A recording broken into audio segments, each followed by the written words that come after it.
case you missed it, it's the top 5 sports talkers of the day. Now, it's time for Dan Barrero's Top 5 at 5. Brought to you by Gutter Helmet of Minnesota. Never clean your gutters again.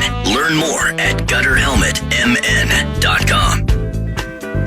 Tim Tschida in a half hour. Flim Flam writes, Tim Tschida on the show? I thought those days were behind us. I expect Dan to challenge / second guess every one of his takes or opinions. What an obsolete option for a guest. Yeah, maybe that's the bit. I have to challenge whatever his opinion is, but who am I challenging it to? Who makes the appeal decision? Maybe I do. Maybe you have to be the one. That might be it. I do. I've started to do, Bill Kennedy, the NBA ref, who's injured still, yes. I think, right? He hurt his hamstring, which isn't funny, but it's kind of funny. It's like, God.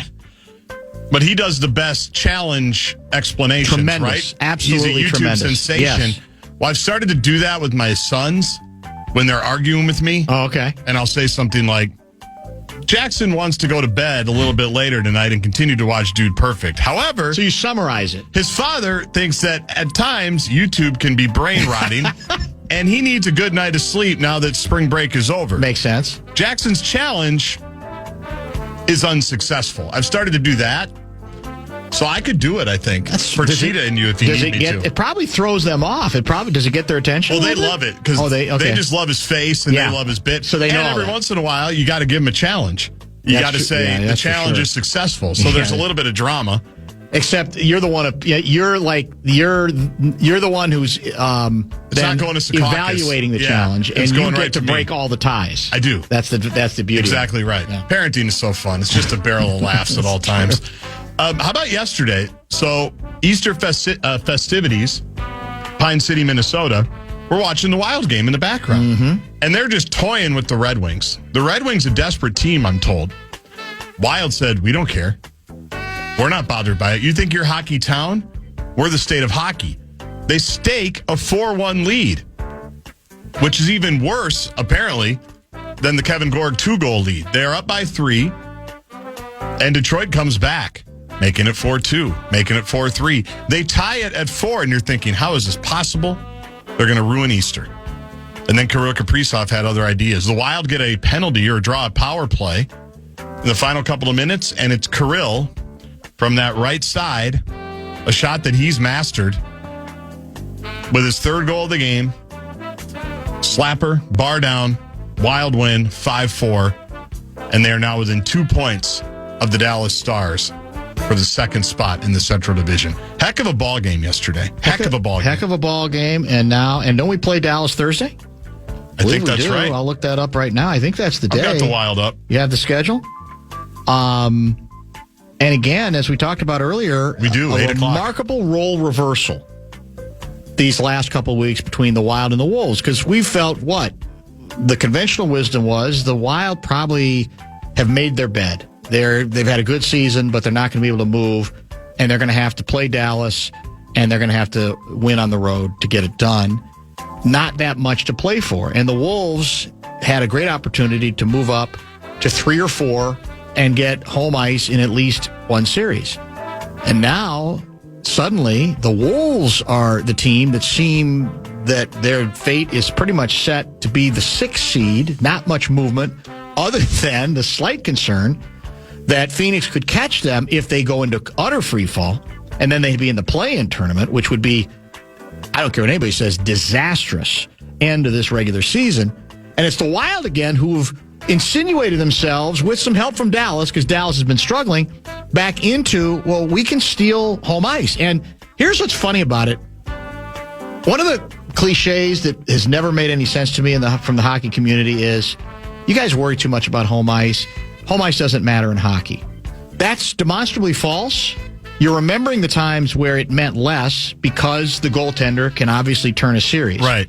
But I don't give a damn what anybody says publicly. Home ice guarantees nothing. But if you're a team that hasn't got out of the first round in 10 years and you're playing a damn good team, you want to give yourself every opportunity to win the series. And that includes, if you can, a chance to have a game 7 if it goes to 7 at home, right? To make the last change. Everybody in hockey tells me that's huge. So, yeah, is it possible that a goaltender could tip it right back the other way? Sure. But you're foolish if you think that just because many famous series have resulted in the home team winning, that it means it has no value and the team shouldn't value it. If they don't get it, it doesn't mean they got to curl up in the fetal position, but you absolutely go for it if you're close enough, and now the Wild are close enough. They have something to play for to finish this regular season strong. 5 games remaining, including tomorrow night at home against the Seattle Kraken. You mentioned that game against the Stars. They are tied or 2 points back. They have 5 games remaining. Dallas has 5 games remaining, so no games in hand on either side.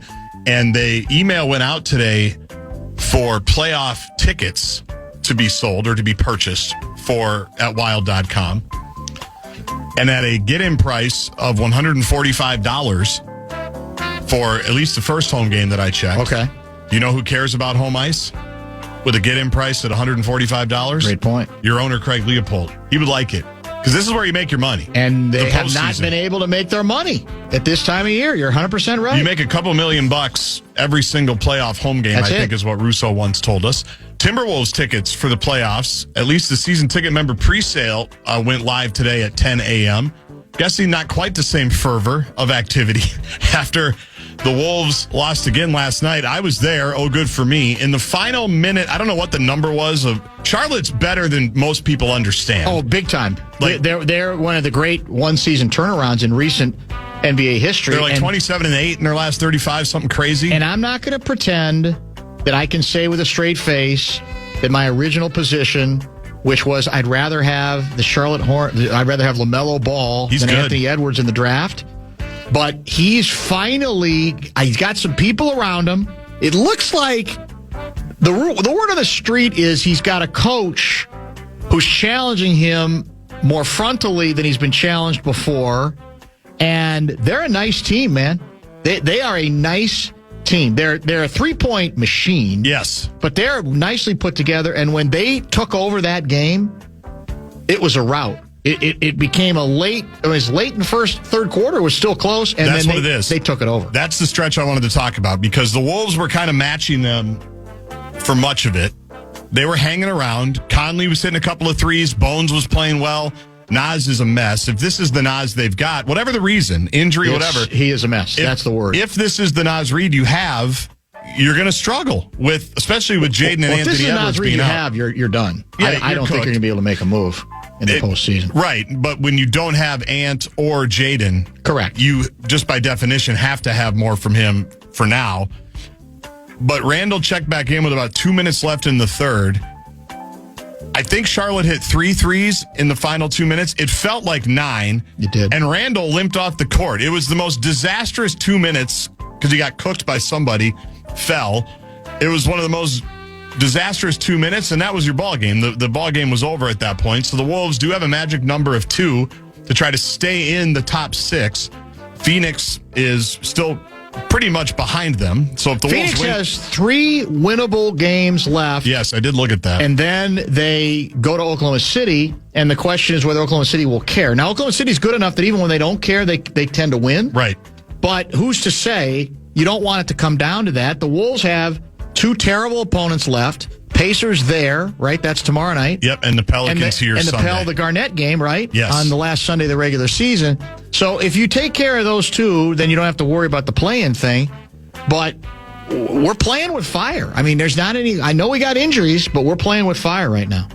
And it doesn't feel good. Naz Reid is not playing well. Here's what bugs me about Naz sometimes. What it looks like right now is he's not shooting well, so he's not... You can do other things, which we're going to get to in a minute in the 5:15 segment. DiVincenzo is not shooting well, but you can do other things. And the guys who aren't shooting well aren't doing other things. Right. And that bugs me because that's part of how you overcome, how you still can give yourself a chance, even obviously when you have 2 of your most important players out. You're going to talk Wolves next segment, I assume? Yes. Okay, because I got a Rudy thing for you. Good. On the other side. By the way, a Rudy observation. I'm looking at the Wild. So the Wild the rest of the way. We host Seattle tomorrow. Then we are at Dallas Thursday, at Nashville Saturday, at St. Louis a week from tonight, and then we finish up at home April 14 against your Anaheim Ducks. So Nashville, a wild card team, they're playing for something. Yeah. The Ducks playing for something. They're playing for home ice. St. Louis, technically you could say playing for something. They're a few points behind. Kraken, not really playing for much. So you should be able to, some good games down the stretch for sure. National championship tonight, Michigan and Connecticut, a game you'll hear right here on the Fan. The pregame show starts at 6 o'clock. And the UCLA Bruins, I love this. The UCLA Bruins became the first Big Ten team since 1999 to win the national championship for women's basketball. How about that? The UCLA Bruins, the first Big Ten team in their second year in the league. They become the first team since Purdue. I think they were original Big Ten team, weren't they? No, probably not. They were there at the Chicago Hilton back in 1898 when they were putting the league together. But they were dominant against South Carolina. I think we're up 30 at one point. Just a really well put together team and a bunch of seniors and a great coach. And there you go. There was one stretch where Carolina kind of upped the ante defensively, and I think UCLA had 4 straight turnovers. I want to say it was still first half, and you wondered, okay, was this might it turn here? But it didn't last. And part of it, the reason was Carolina couldn't keep scoring, and UCLA is very, as you know, very good defensively on its own. They can guard, and they were a much more consistent offensive team than Carolina was. I'm sure celebrated the result yesterday by Gino Auriemma. Did he call to congratulate the UCLA coach? I just liked how Dawn and then Corey Close before the game hugged like one of them had just returned from war. Yes. And then Dawn kind of looked around like, hey, yeah, I do the handshake. Like she couldn't help herself, which I like. You need that stuff. You don't want it to dominate like it did. No. The Gino thing. You don't want it to take over everything. No. But a little spice is okay. A little spice. Well, somebody actually suggested a belief in the conspiracy theory that Auriemma did it on purpose to pump up the women's game. And I'm thinking, come on, man. That's giving him, again, either too much credit or it's trying too hard for a conspiracy theory because Gino is on stage. He knows women's college basketball is on a bigger stage than it's ever been. He just couldn't handle it. He could not handle losing in that situation. Couldn't handle coming up with an antidote to whatever Carolina was throwing at his team defensively. Good time to straddle. Yeah, let's do it. We'll come back with a couple of Wolves quotes I want to bring to your attention, and then we will chat baseball, the new ball strike rules and appeal. I'm sure our 5:30 guest will endorse it once again and love it. Tim Tschida will join in about 15 minutes.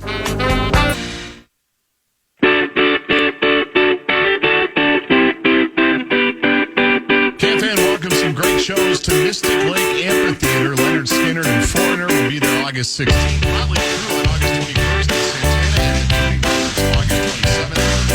Details also coming from KFAN.com.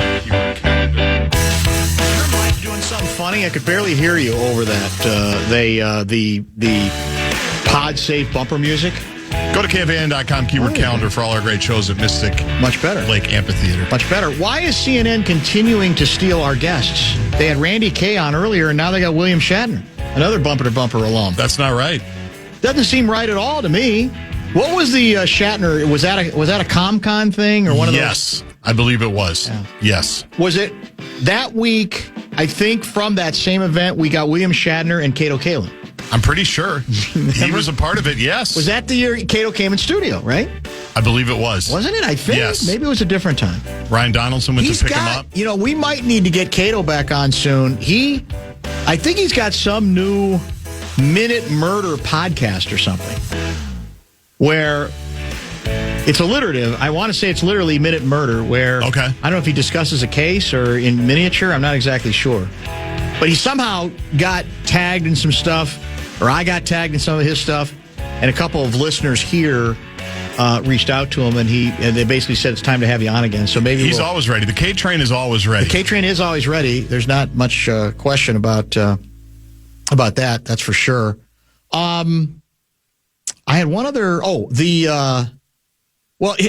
read what 651 guy wrote, listening to Top 5 at 5. Wolves are missing like two or three of their best players. I don't know what guys are expecting. We're missing 3 players or 2? Who am I forgetting? We're missing Anthony Edwards, Jaden. and Jaden. I mean, Nas is missing in action. But he's playing. Yeah.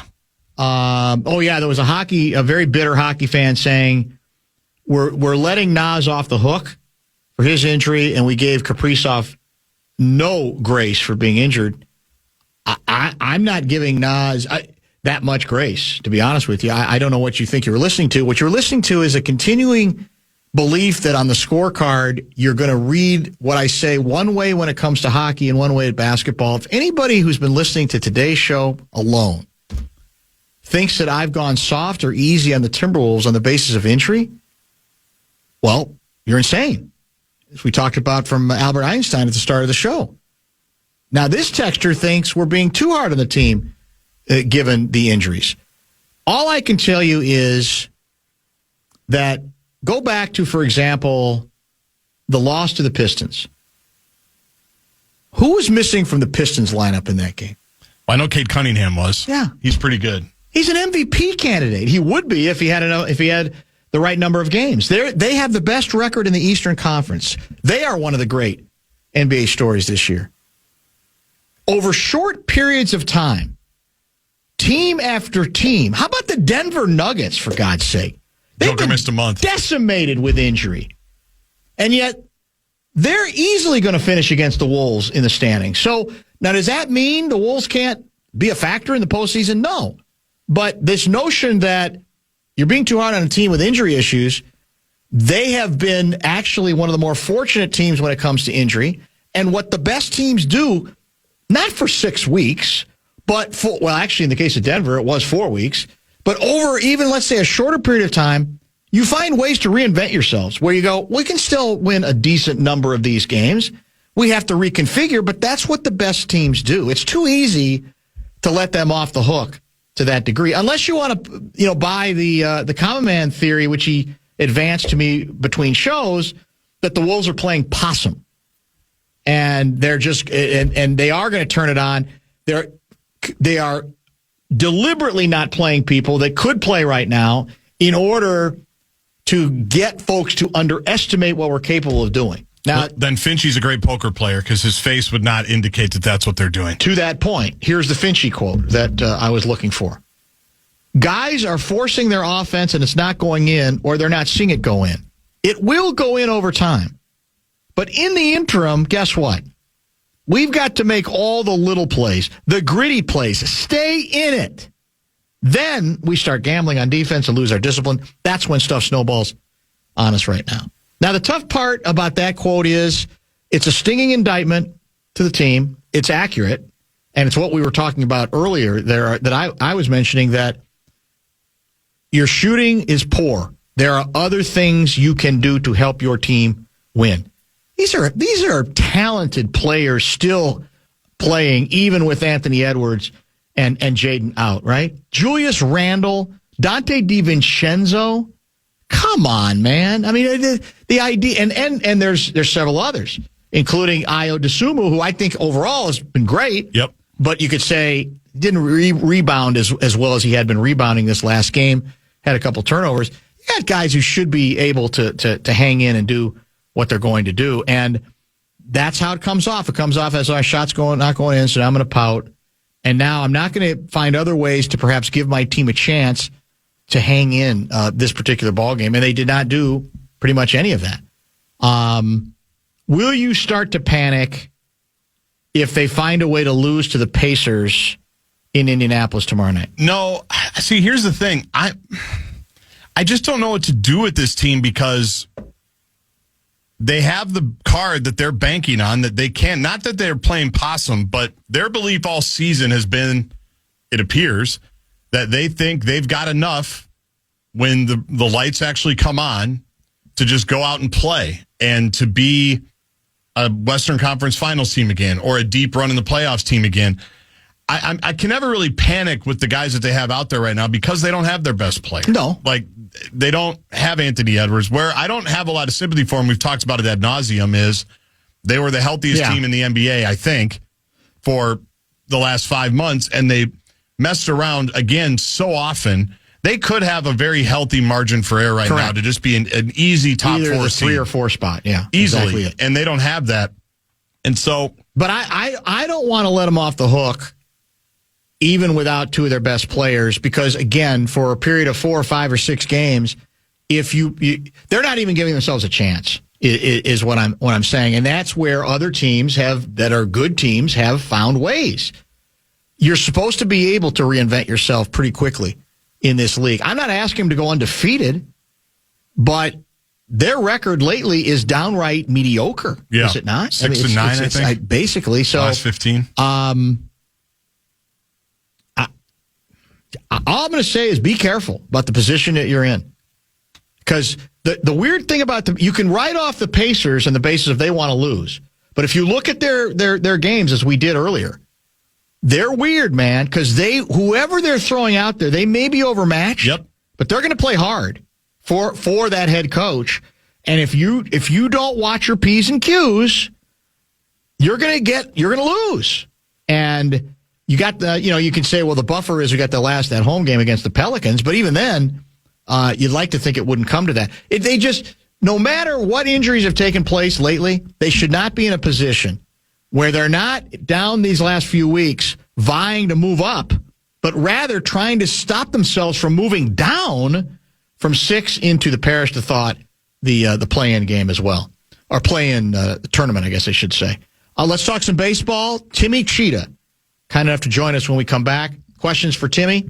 I know there'll be a lot of anti-umpire ones coming in. Bring them on. I'll pass them along to the former Major League great, umpiring great. The Bradshaw and Bryant KFAN text line, as always, is open at 64686. We are out at 6 o'clock, a little early today, for Michigan. Will it be the coronation of an Ann Arbor champion? We'll find out against the Yukon club that has continued to shock the world. That's the national championship game on the men's side. All of the action beginning on the Fan tonight at 6. Yeah.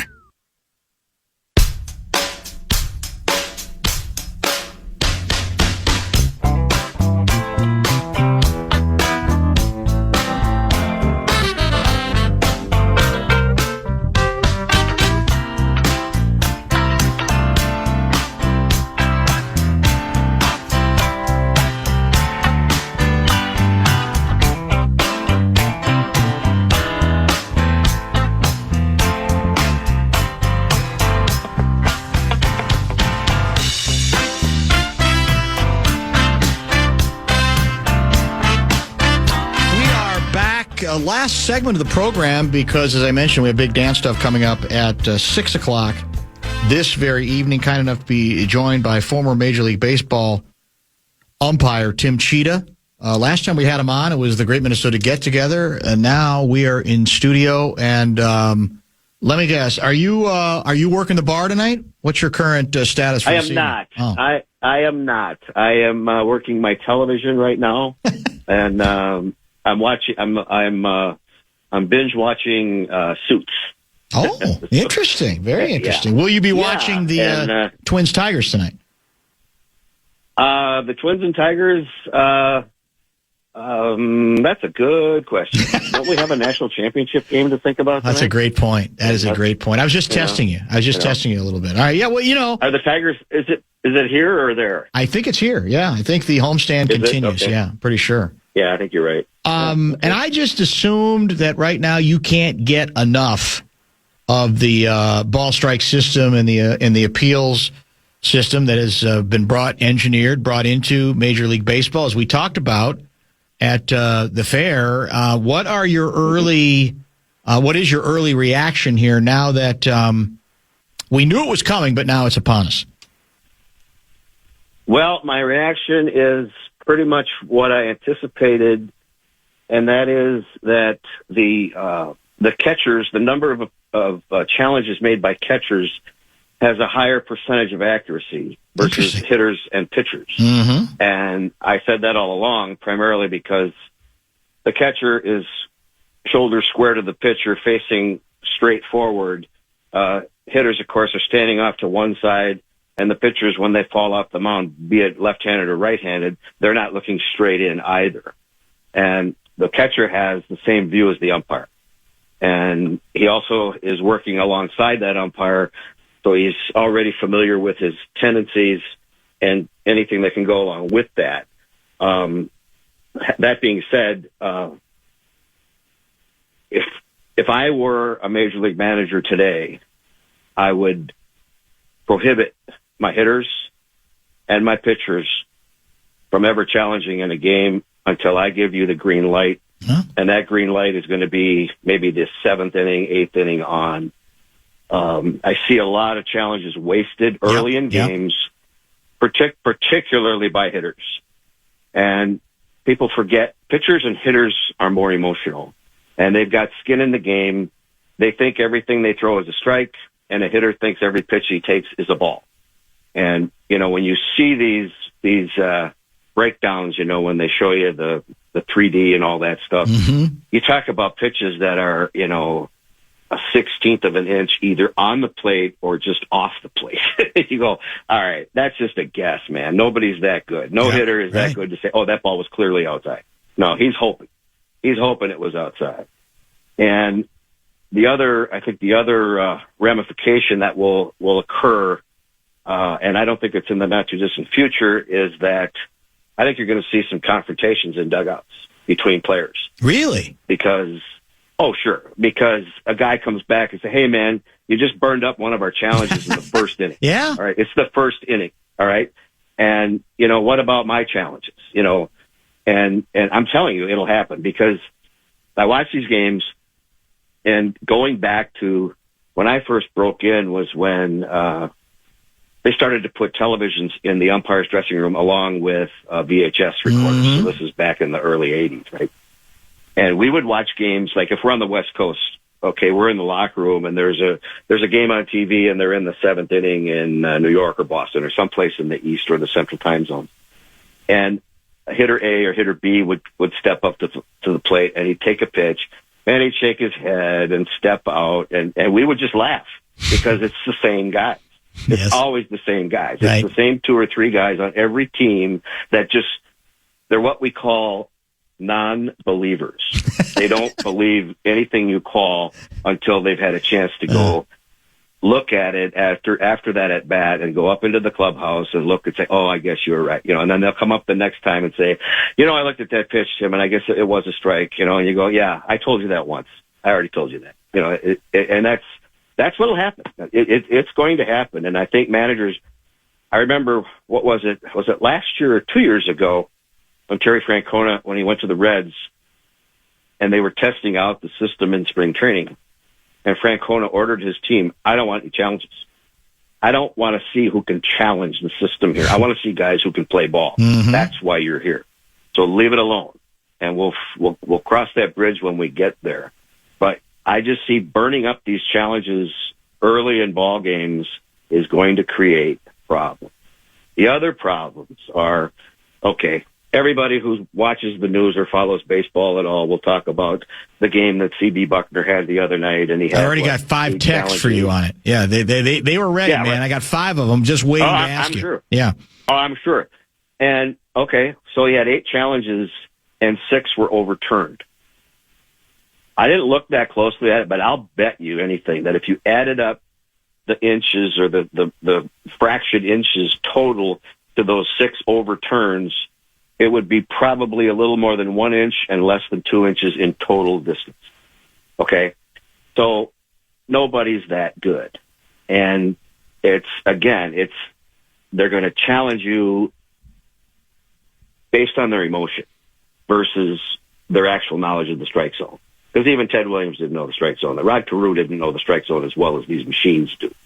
And that, of course, is assuming that the technology is 100% accurate. They're giving it total credibility. Yeah. And, the other technology I always refer to is, okay, I have a 2024 vehicle. I've got 3 speedometers on it. I've got a dial, and I have a digital, and then if I set my cruise, I have another digital, and it's 3 different speeds. When I'm going along, it's got 3 different numbers on it. And then if I go through one of those areas where the sign is flashing, your speed, speed, now I got 4. Now I don't care. I don't care which one it is. Yeah. But they can't all be right. Yeah. All right. Which one are we going to go with? And I still believe that the networks are going to want more of a say in which system is in use. So the people in charge of the game today, very few, if any, have really been on a field before, and they kind of market themselves as most of them are lawyers, and this isn't a shot at lawyers, but they kind of market themselves as people we can fix anything. We can solve any problem. And here's the problem. The strike zone is a big controversial thing right now. No, it's not. I'm telling you, it's not. If you just leave it up to the umpires, the players, they'll adjust and leave it all alone. And I don't see how it adds to, the enjoyment of watching a game on television. Well, I don't see it.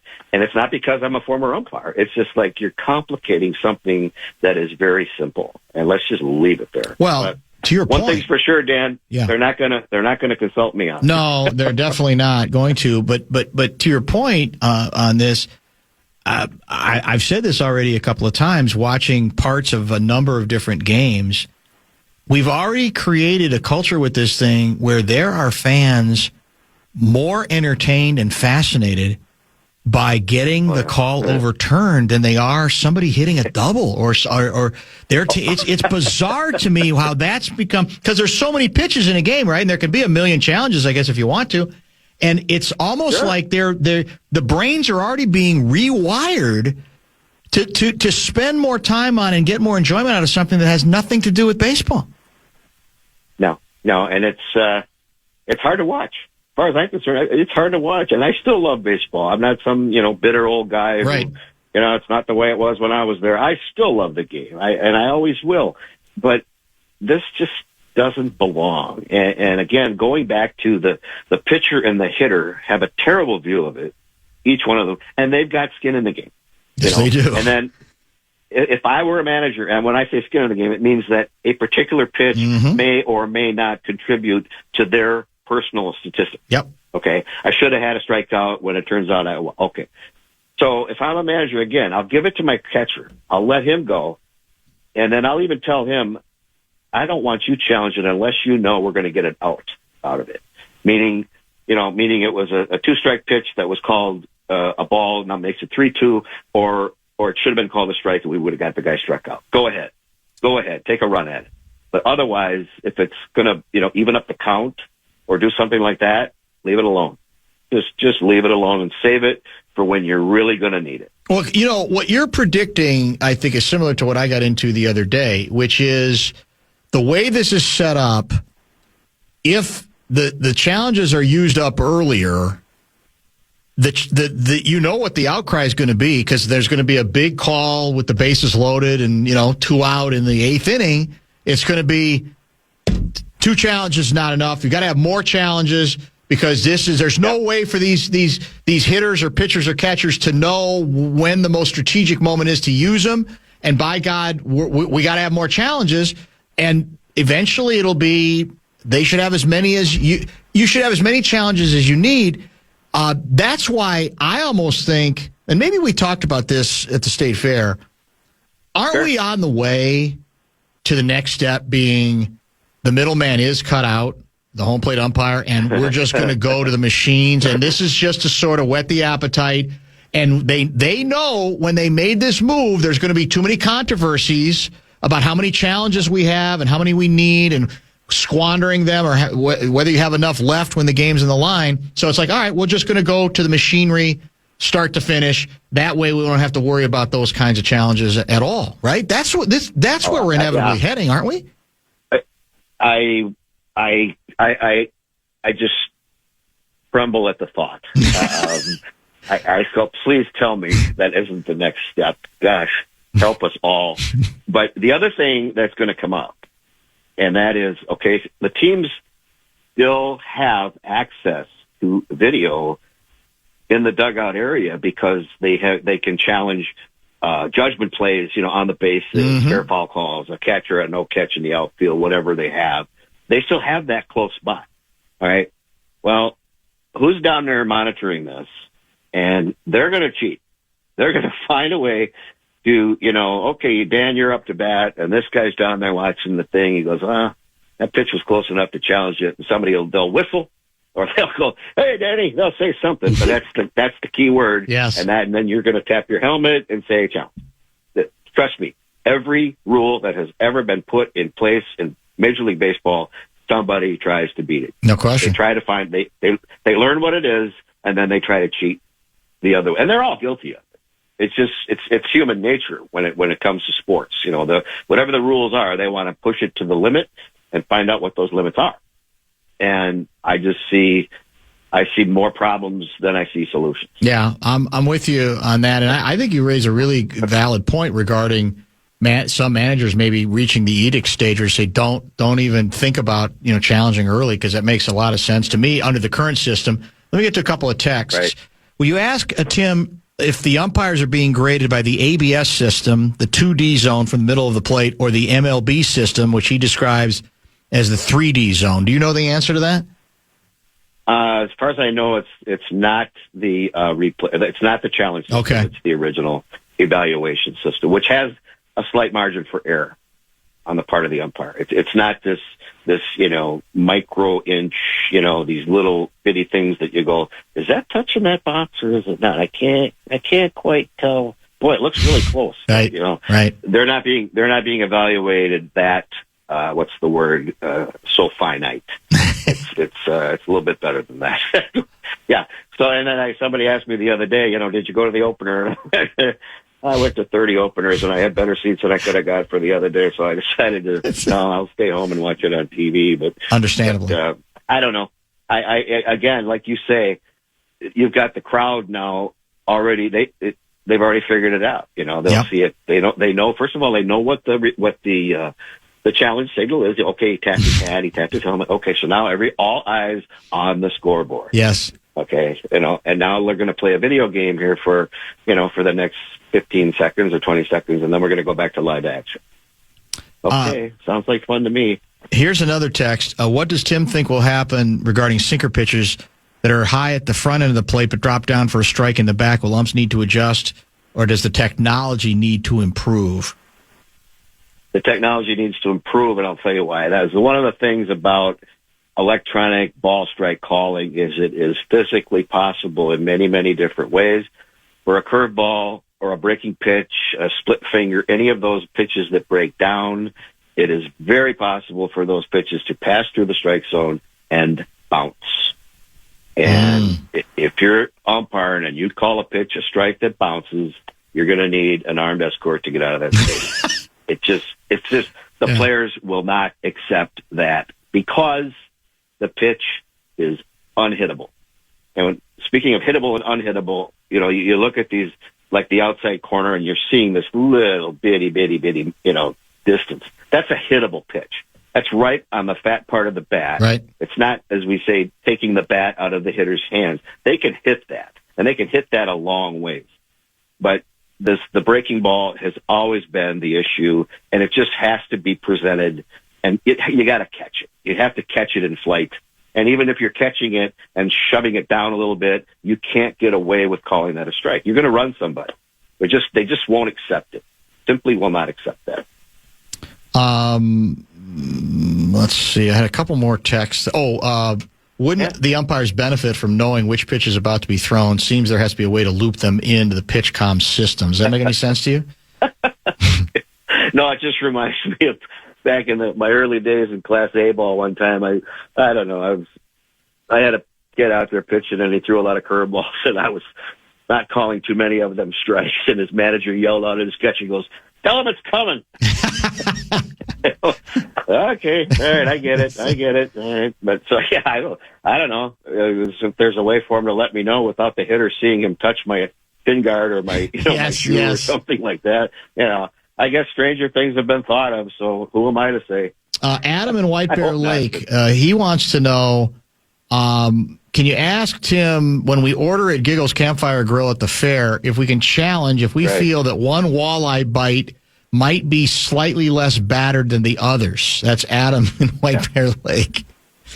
I'm a beer guy, So you got to take that to Giggles. Okay. Giggles is he's in charge of any and all fish. That makes there you go. He would be the one to know. So it sounds like you got national championship on your mind tonight, which I think so. Yeah, I'm with you on that, and then you can maybe switch back over to the baseball. We had a power failure, for the home opener. The symbolism. I was actually working at Mancini's that day. You were? Okay. So I was, yeah, and it got pushed back to the starting time got pushed back, so it was actually while I was on the clock, and being Good Friday, we were busy, but not as busy as normal. But it was a good night. It was a really good night. We got a chance to see the game. Yeah. So yeah, it all worked out well. Good. Hey, you have any advice for the NFL officials, who right now there seems to be an impasse between them and the NFL, the league? There's even talk of potentially a lockout in this case, and people think the division's pretty big. What's your best? You've been through a few labor crises, I think, after what was it, 27 years in the major leagues? Yeah, you've been through a few. What's your best advice for the folks who are running things from the NFL official referee side? Well, when I first broke in, we used to negotiate a minimum salary versus minimum salary, meaning if the minimum player salary was X amount of dollars, then the minimum umpire salary was a percentage of that. Okay, and then we basically just kind of piggybacked along as player salaries escalated. And then once the minimum player salary got to be, close to $500,000, then we negotiated the other direction. We went, okay, if the guy that just got here last week, who's 19 years old, has got 3 at-bats, is making $500,000, how much is a 20-year umpire worth? We don't know the answer to that. But if you're going to use that guy for the postseasons and the World Series and all these other things, we've got some parameters to work with. I'm not sure. I couldn't tell you the top and bottom numbers for the NFL. I don't really know. I remember years back when Ed Hockley was the president of the association. Of course, Ed was an attorney, and they had this big push to make them all full time. Well, they only work once a week. Okay, so full time. What are you going to do? What does that mean? Yes, at practice facility. Yeah, and if that's the case, a guy like Hockley, if you want him to give up a $500,000 a year job as an attorney, how much are you going to pay him in the NFL to make it worth his while? So that's always been kind of a sticking point for them, primarily because unlike the NHL, the NBA, and Major League Baseball, those guys play 80 some games and we play 162. So it's going to have to just be, a flat fee per game based on your years of service. Yeah, right. Your first year, you're going to get this. Next year, you're going to go up to that, and so on and so forth. And then I'm sure they do now. I can't speak 100% accurately, but I know that a referee is going to make more money than a headlines or, positions right. on the field, makes sense. That sort of thing. So, I wish them the best. There's plenty out there. There's plenty of it out there, and I'm sure when it all comes down, they'll do fine. We are against the clock, unfortunately. It's always good to catch up, my friend. We'll be in touch as the baseball season plays out, because there's going to be plenty of crises down the road regarding the home plate system. We will be pestering you, that's for sure. Good to hear you, man. Always a pleasure. Dan, always a pleasure. Thanks my friend. Guys. Okay, appreciate you. Tim Tschida, former Major League Baseball umpire for, I believe, 27 years. A terrific career. We are out of time because we got Big Dance pregame show to get to via Westwood One men's basketball championship game. We're back tomorrow with Louie, among others. Thank you to Randy K, Johnny Athletic, and to Tim Tschida today. All podcastable, and we will talk to you tomorrow beginning at 3.